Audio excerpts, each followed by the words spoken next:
There are cities that rose to power through conquest, others through discovery. Amsterdam did neither. It built itself on water that wanted to reclaim the land, on trade routes no empire could fully control, and on a kind of wealth that didn't announce itself with marble monuments.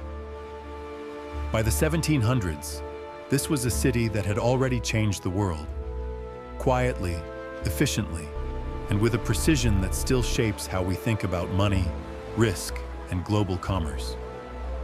What you're about to see has been reconstructed using historical records, architectural surveys, paintings from the era, and artificial intelligence trained on thousands of period images. This isn't speculation.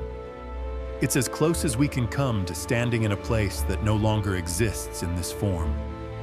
At a moment when the future was being invented in narrow houses along impossibly busy canals. The Amstel River is where most journeys into Amsterdam began. Approaching from the south, you'd see the city before you heard it. A low silhouette of stepped gables and church spires rising from flatland that seemed to barely hold itself above the water. Then the sounds arrived. The creak of wooden hulls, the splash of oars, the voices of bargemen calling in Dutch, French, Portuguese, Yiddish. The river was crowded with vessels of every size.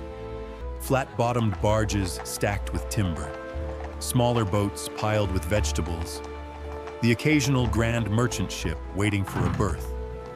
If you stood here today, you'd find a city of glass and steel. In 1700, you'd find wood, brick, and constant motion. The river didn't just lead into Amsterdam. It was Amsterdam, commerce made liquid, flowing inward from every direction. Once inside the canal ring, the city revealed itself in layers. The streets were narrow, often barely wide enough for two carts to pass. Cobblestones worn smooth by decades of foot traffic. Buildings leaned slightly, their wooden supports settling into soft ground. Everywhere, there were people. Merchants in dark wool and white linen collars. Dock workers hauling crates. Women carrying baskets of bread and fish. Children darting between legs and wheels. The air smelled of wet stone, salt, tar, and something faintly sweet. Roasting coffee, maybe, or the spices being unloaded a street away. This wasn't the cleanest city in Europe, but it was alive in a way few others were. And beneath the everyday chaos, you could sense something else. Tension. The kind that comes when a place has risen too fast, built too much, and now wonders how long the foundation will hold. The heart of Amsterdam's prosperity wasn't grand. It was methodical. Walk along the Herengracht or Keizersgracht, and you'd see warehouse after warehouse, their hoists extending from the roofline like mechanical arms. Inside, goods from 6 continents. Brazilian sugar, Japanese lacquerware, Indian cotton, African ivory, Indonesian nutmeg. The Dutch East India Company, the VOC, operated from an enormous complex to the east, coordinating a trade network that spanned half the planet. Merchants gathered in coffee houses and exchanges, negotiating deals in multiple languages. The genius of Amsterdam wasn't just that it traded. It was that it had turned trade into a science. Bills of exchange, insurance contracts, joint stock companies.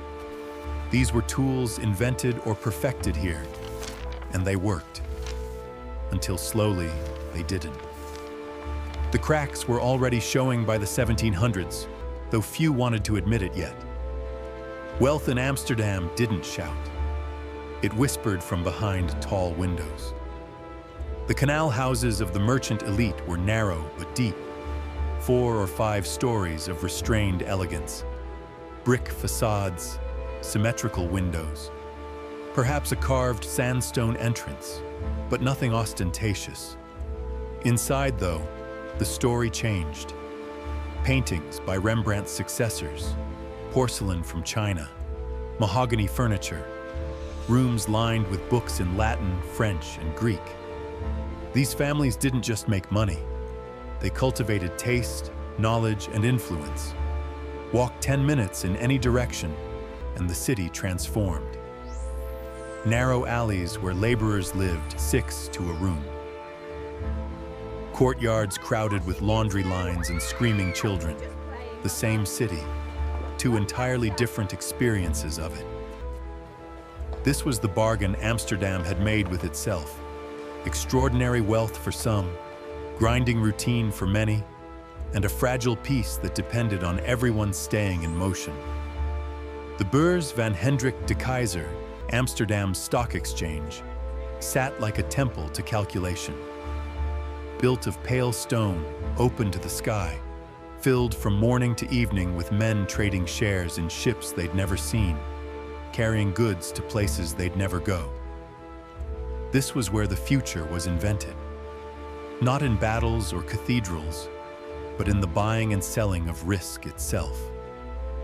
Nearby stood the Westerkerk, its tower the tallest point in the city, a reminder that even in a place obsessed with profit, belief still mattered, or at least the appearance of it. Inside, the pews were divided by class. Wealthy merchants near the front, laborers in the back. Order, hierarchy, control. These institutions didn't just serve Amsterdam. They were Amsterdam, the infrastructure of a society that had learned to organize human ambition with almost mechanical precision. And yet, even here, something was shifting. Other cities, London, Paris, were learning the same lessons. The advantage wouldn't last forever, but not everyone thrived. In the Jordan district, families lived in conditions that would shock even the poorest quarters of modern Amsterdam.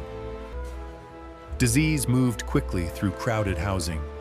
Winters were brutal for those who couldn't afford fuel. The orphanages were full. The hospitals overwhelmed.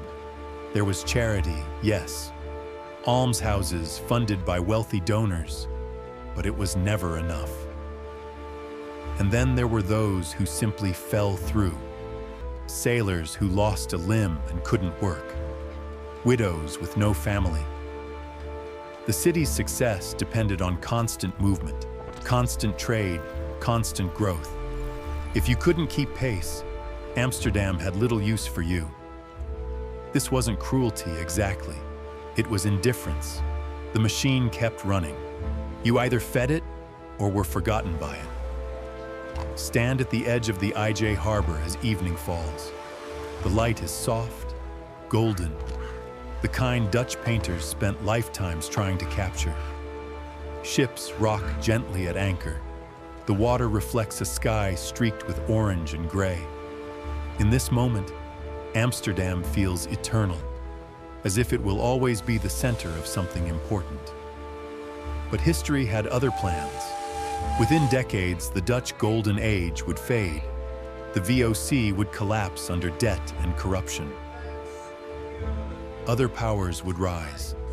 The canals would remain, the houses would stand, but the energy, that sense of being at the center of the world, would move elsewhere. What Amsterdam left behind wasn't buildings. It was a template. A way of organizing capital, risk, and ambition that every modern financial system still uses. The boardrooms of New York and London and Hong Kong are Amsterdam's children, whether they know it or not. This is what time travel really means. Not just seeing what was, but understanding what it became. If you want to walk through more cities at the moments they shaped the future, Paris in the 1800s, Kyoto in the 1600s, Cairo in the 1300s, let me know in the comments. We're not done yet. The past is waiting, and it's closer than you think.